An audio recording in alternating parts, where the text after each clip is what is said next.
जय श्री कृष्णा। आज है कर्मों का फल, तो सबको भोगना ही पड़ता है, चाहे कोई भी हो।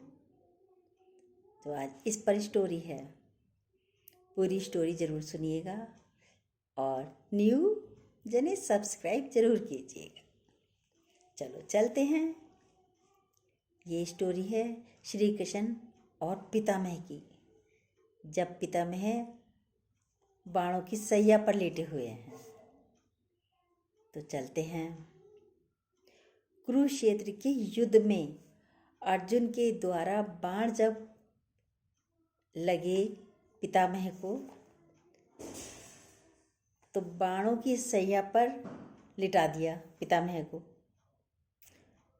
तो उन्हें भारी मानसिक पीड़ा भी हो रही है, पितामह को शारीरिक पीड़ा भी हो रही है। लेट रहे ऐसी, खून भी रिस रहा है।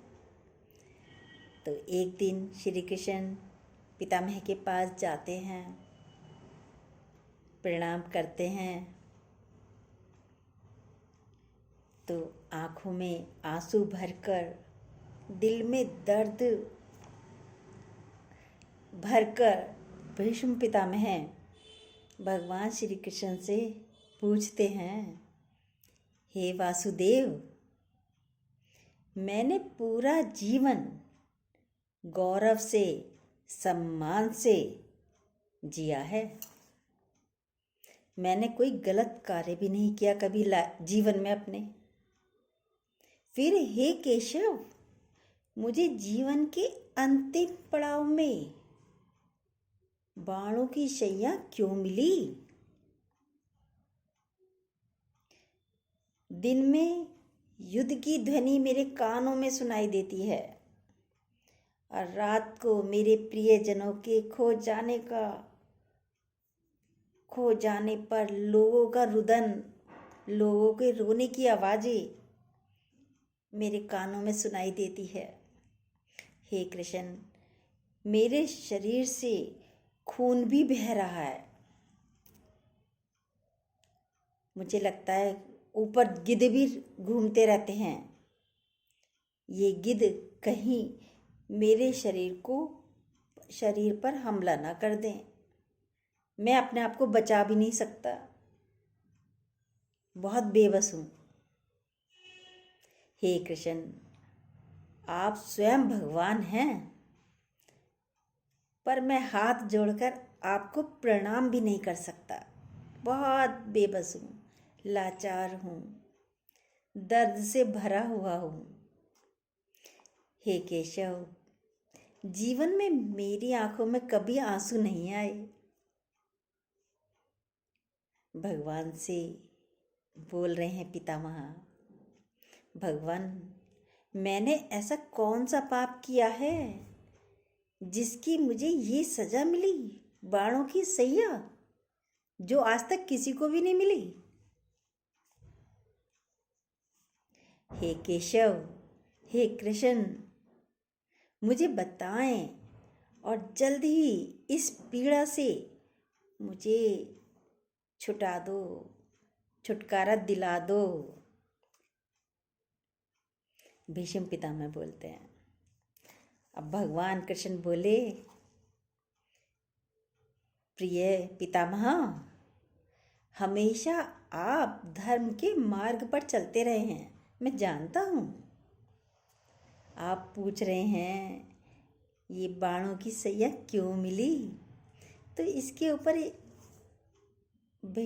कृष्ण भगवान कहते हैं, पितामह, आप अपने पुराने जीवन की तरफ जाइए, पिछले जन्मों की तरफ।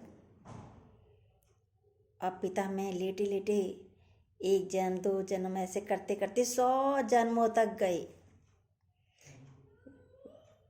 फिर भगवान से बोले, हे केशव, 100 जन्मों तक मैंने कोई पाप नहीं किया, किसी के ऊपर कोई अत्याचार भी नहीं किया।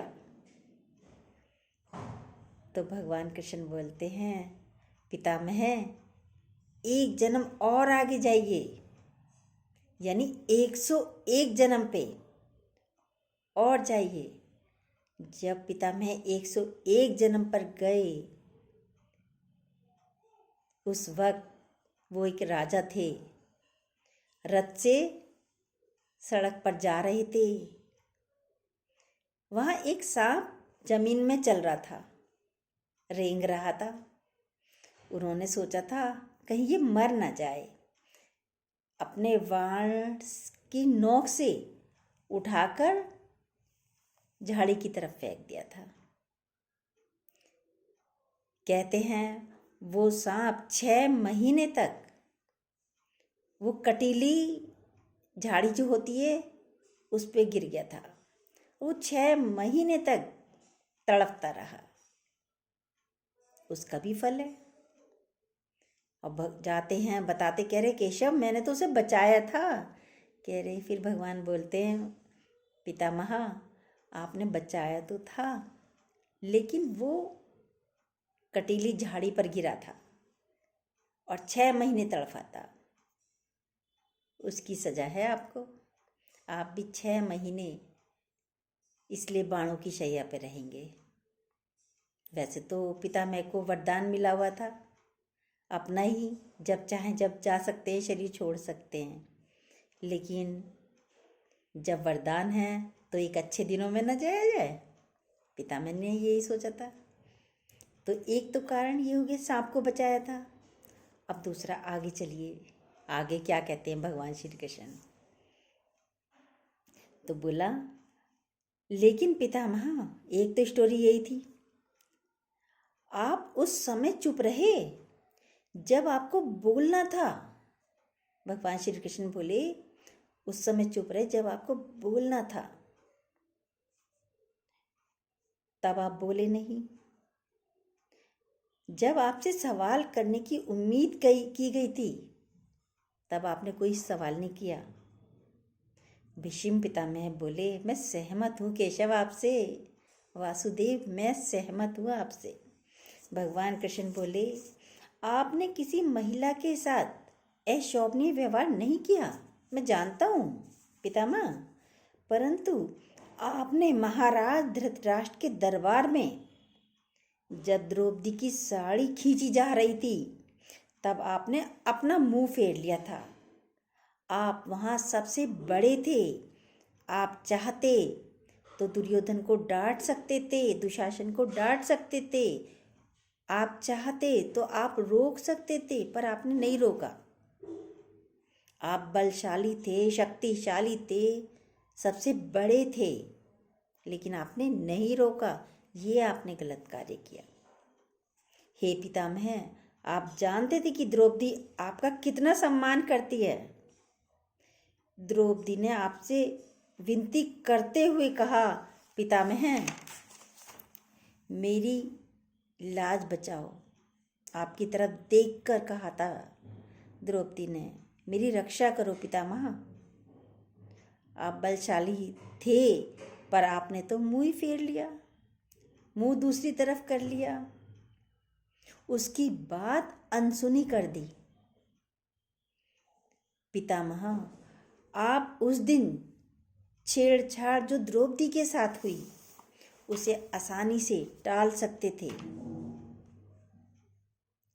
आप तो बड़े थे और धर्म के एक महान योद्धा होने के बावजूद भी आपने दुर्योधन से सवाल नहीं पूछा कुछ भी, पर आपके सामने सभी गलत घटनाएं घटित होती रही, परंतु आप उस सभा में आप चुप रहे। जब आपको बोलना चाहिए था आप बोले नहीं, न रोका, न सवाल पूछा, न द्रौपदी की लाज बचाई, जो ये आपके हाथ में था। आप धर्म की रक्षा करने और एक महिला की रक्षा करने की बजाय आप एक राजा के प्रति वफादार बने रहे, जो कसम खाई थी कि जो इस सिंहासन पर बैठेगा मैं उसके साथ वफादार रहूँगा। बस आपने सिर्फ अपनी कसम, प्रतिज्ञा को ही आगे रखा। भगवान श्री कृष्ण आगे बोले निसंदेह मेरे मन में आपके प्रति आदर है, सम्मान है, प्रेम है, लेकिन पितामह मैं पहले भगवान हूँ, फिर इंसान हूँ। भगवान के रूप में मुझे भी प्रकृति के अनुसार चलना होता है, पापियों को दंड देना होता है, उनके कर्मों का फल देना होता है, तो मुझे तो वही करना है। तो ये है कर्मों का फल सबको भुगतना पड़ता है, इसलिए सही चलिए, अच्छा सोचो, अच्छा बोलो, प्रेम करते चलो सबसे। जय श्री कृष्ण।